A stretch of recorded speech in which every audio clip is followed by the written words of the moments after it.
Ang Angono Petroglyph sa isang pambihirang pamanang kultura na matatagpuan sa Angono, Rizal at kinikilala ang pinakamatandang sining na bato sa buong Pilipinas. Natuklasan ito noong 1965 ng batikang pintor at pambansang alagad ng sining na si Carlos Botong Francisco habang nasa isang ekspedisyon kasama ang mga kasamahan sa Philippine National Museum. Sa isang kuweba sa bundok at kanilang nadiskubre ang mahigit 120 ukit na bato na naglalarawan ng mga anyong tao, hayop at iba pang simbolikong imahe na paniniwalang may kaugnayan sa sinaunang paniniwalang ritual at espiritualidad. At ayon sa mga arkeologo, tinatayang mahigit 3,000 na taon ng tanda ng mga ukit na ito na nagpapakita ng malikhaing kakayahan at pangreliyong paniniwala ng mga sinaunang Pilipino noong panahon ng Neolitiko. Ang mga petroglyphs ay hindi lamang simpleng sining. Ito ay isang tahimik na patunay ng kasaysayan at malalim na ugnayan ng mga tao sa kalikasan, espiritual at paniniwala. Sa paglipas ng panahon, nananatili itong matibay na paalala sa ating pinagmulan bilang isang lahi at nagbibigay inspirasyon sa mga modernong Pilipino upang higit pang panghalagahan at pangalagaan ang ating kultura at kalikasan. Dahil sa natatanging kahalagahan nito, iniliklara ito bilang isang National Cultural Treasure at bahagi ng World Inventory of Rock of UNESCO sa bawat ukit na nakaukit sa mga dingding ng mga kuweba. Naroon ang kwento ng ating lahi, sinauna ngunit buhay na buhay sa ating kasaysayan. Good afternoon guys, this is Kuya Mario once again at welcome back po sa ating panibagong moto adventure. At nandito po tayo ngayon sa probinsya po ng Rizal, dito po sa may bayan po ng Angono. At meron po tayong isang explorein dito na isang historical site at malapit lang po ito sa Manila, nasa isang oras lang po, no. So sinadya po natin to today, weekdays po ngayon, at susubukan po natin puntahan po siya. At ipapakita ko sa inyo kung ano ba yung makikita natin dito. Ngayon po dito po tayo papasok ng East Ridge Executive Village, at kung gusto po ninyo makapunta dito, pwede po ninyo ipin po itong mismong Angono Petroglyph site. Ayan po ang pupuntahan po natin ngayon. So i-check natin kung ano ba yung update doon, ano ba yung development, at ano ba yung history po ng site. So let's go. So pagpasok natin dito guys, nandito na tayo sa mismong pagpasok ng ng East Ridge Village East. Yan. Welcome to East Ridge Village East private subdivision. So dito tayo. Sir, magandang hapon po. Sa Petroglyphs po. ID. Open naman po siya ng Monday, sir, no?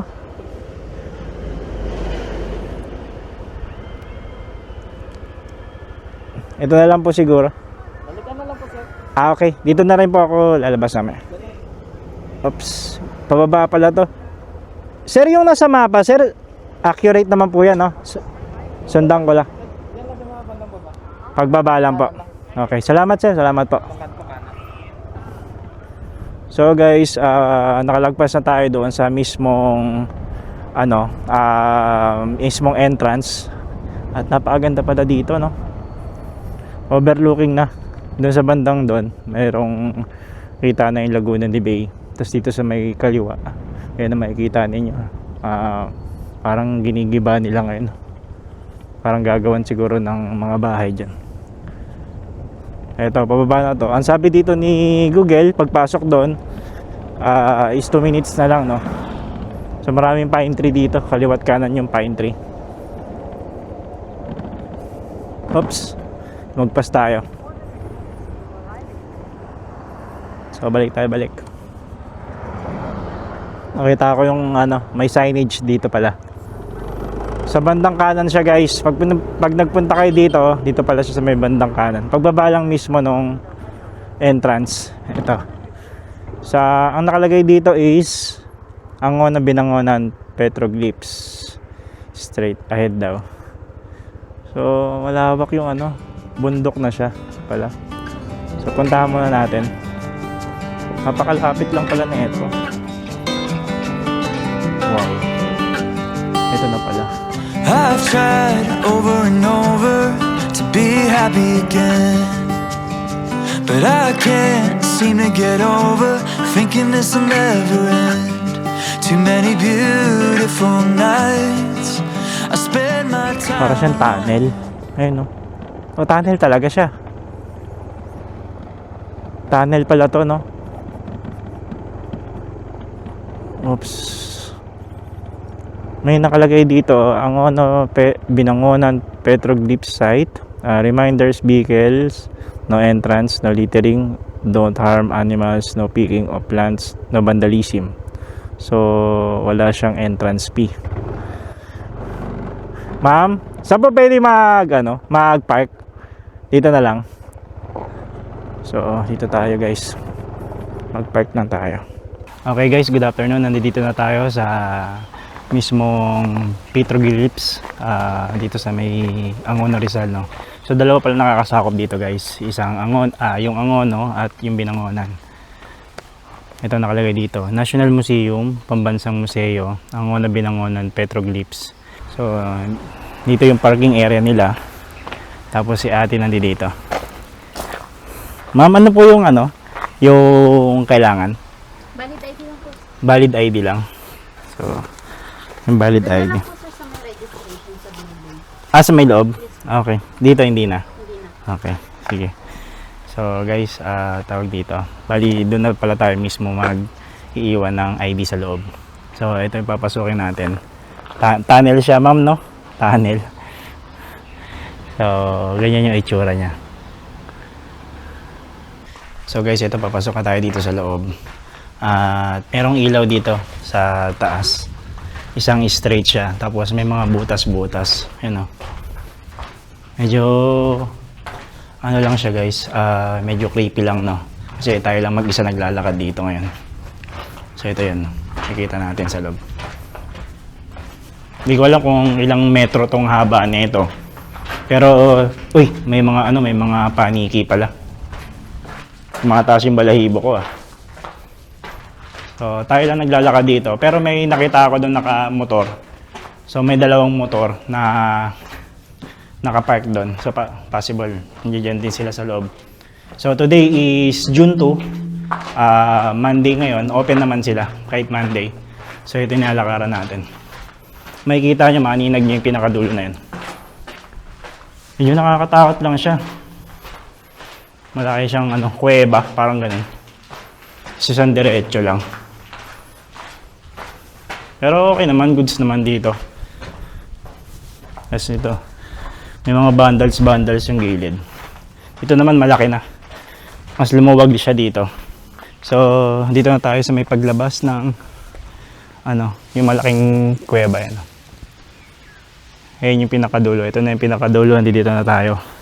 Tapos sa paligid natin, mga matataas na puno. Ayan. So, hindi ko lang alam guys kung ilang minuto pa simula dito sa may pinakadulo na yan, na tunnel, hanggang doon sa may pinaka Petroglyphs. No, napakatahimik dito. Sobrang tahimik. Ayan. Gubat na rin talaga siya, no? Akalain mo yun, may mga tumira pala dito noong unang panahon. Ayan. Malayo-layo rin pala. Simula dun sa malayo-layo rin pala siya guys. Simula dun sa pinakadulo. No? So lakarin pa natin ng mga ilang minuto to. Pakita ko sa inyo. So, eto na, dito na tayo.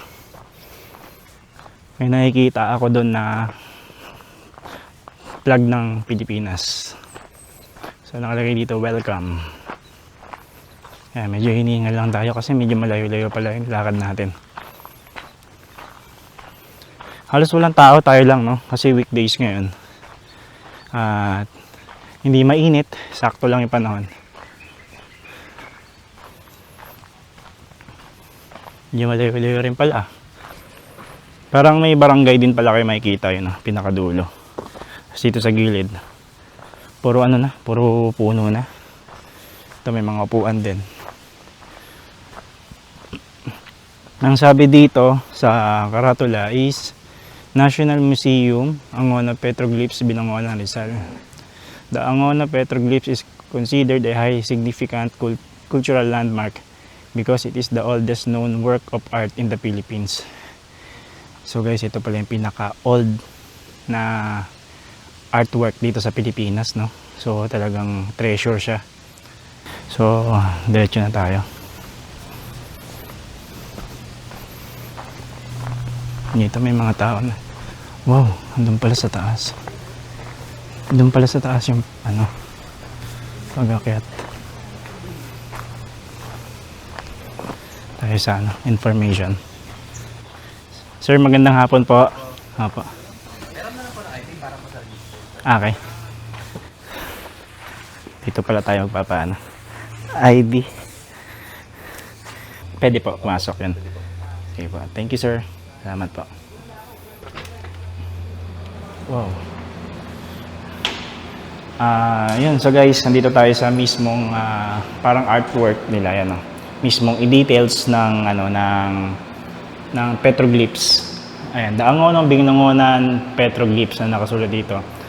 Discover pala siya March 1965 by Carlos Botong Francisco. Ayun. A noted moralist and national artist reported the National Museum the existence of rock shelter located in hills near the boundary between Binangonan and Angono. Dito raw sa ano. So ito yung mga picture pala. Ayan o. Ayan yung mga picture. May mga ano talaga siya. May mga parang nakaukit. Ayan. Dito pala sa gilid, bago kayo umakyat dun sa taas, is meron ditong CR din, no? So pwede kayo makapag-CR dito. Libre po yan, walang bayad.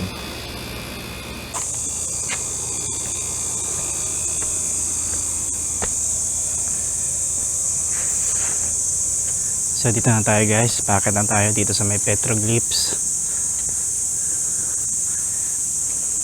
Talagang ginawa nila to ng ano, no, ng daanan paakyat para hindi rin mahirapan yung mga turista.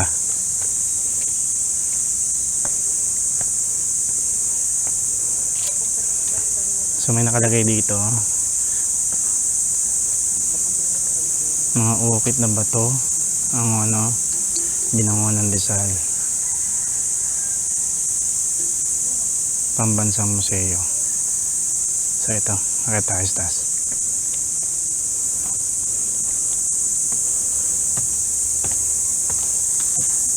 Good afternoon po. Apa.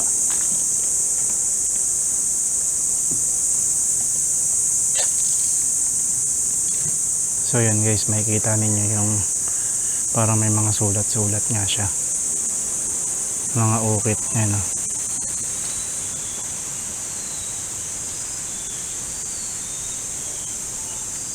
So possible yung unang panahon dito sila naging shelter nila tong bato na to. Taas ng bato. Kilabot. Tapos may mga parang ukit siya ng tao. Ayun. Tapos parang may kuweba dun sa loob. Yung butas.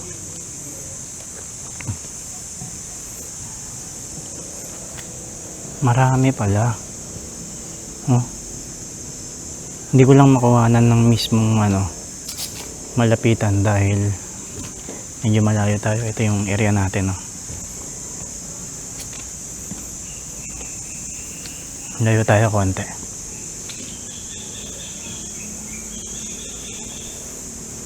Isa siyang malaking bato. Yan ang itsura niya. Yung taas.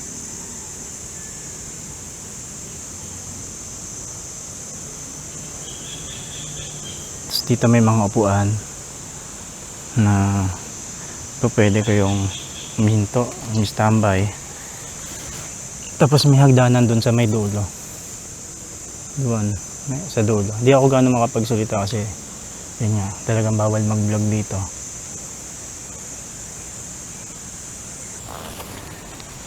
Ayan. So guys, nandito ako, nakaupo ako ngayon dito at ayan, pinagmamasdan ko itong malaking ano na to, bato na to. Napakatahimik at nakaka-relax din para akong makakatulog dito. Ang narinig ko lang yung parang mga kulisap at yung mga ibon. Ayan. Tapos lagas-las ng mga dahon. Napakaganda na ito. Kung iisipin mo, may tumira pala dito noong unang panahon, no? Pero daw yun doon sa dinaanan ko kanina, ayun ang pinaka best way, no? Ginawa nilang daanan. Pero kung tutuusin, ito kasi is meron talagang trekking. May trekking talaga siya. Kung wala yung tunnel na dinaanan natin. So may mga pupunta naman dito na ano, na mga turista rin, no. So na-eksaktuhan lang talaga natin na wala ganong tao ngayon. Tingnan natin kung hanggang saan. Pero may nakita ako, may napansin ako, may mga sulat talaga na sulat na mga, siguro yung dating mga tumatambay dito yun. May mga sulat na vandalsan siya.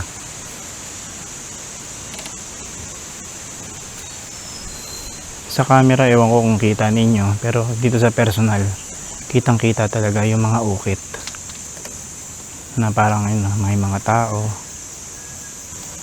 Ayun, may mga tao siya. Hindi ko lang ma-zoom eh.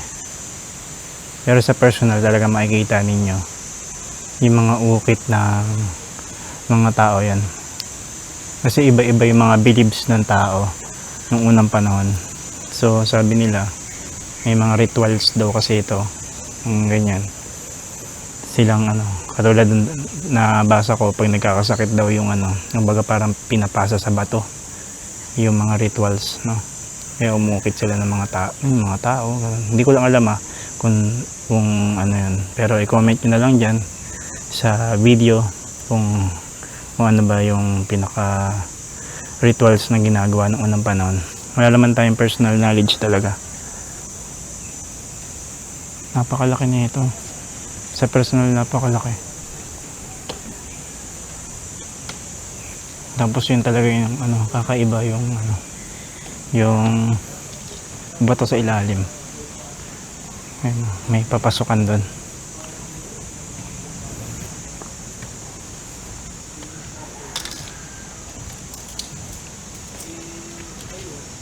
Ay, nakikita niyo yung butas na yan. May pasukan siya.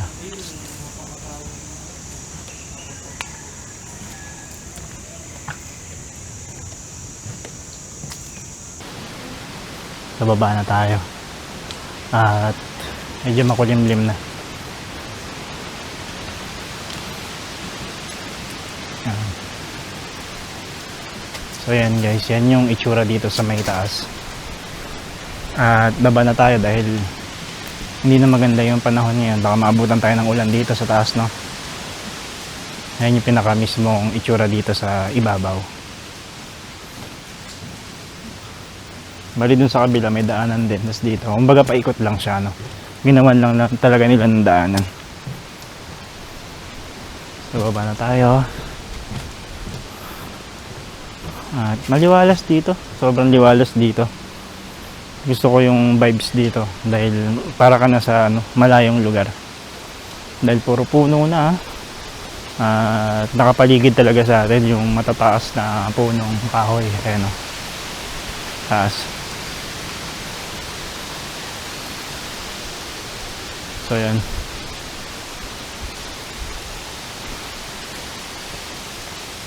Sa ngayon wala namang ganong nagbabantay. Hindi naman ganong mahigpit, no, dun sa taas. Kasi meron daw guard dun na nagsisita. Yun, so guys, at natapos na natin libutin yung petroglyphs, no, at nakababa na tayo. So umaraw naman. Akala ko kasi ulan kanina. Pabalik na tayo dun sa may parking. So dito nagtatapos ang ating video. At kung nagustuhan po ninyo yung video natin dito sa petroglyphs, comment nyo lang dyan. At kung meron pa kayong gustong puntahan, comment nyo at susubukan po natin puntahan, no? So see you soon sa susunod po natin na vlog. At kita-kits po. Ingat po palagi. God bless. Bye bye. It's been a long time, but I remember it well. just like the photo we keep on the shelf. Oh, we were young, oh, we were young. Now 10 years have passed and we're still locked in time. I don't take for granted the years that go by. Started with a gaze, here we remain.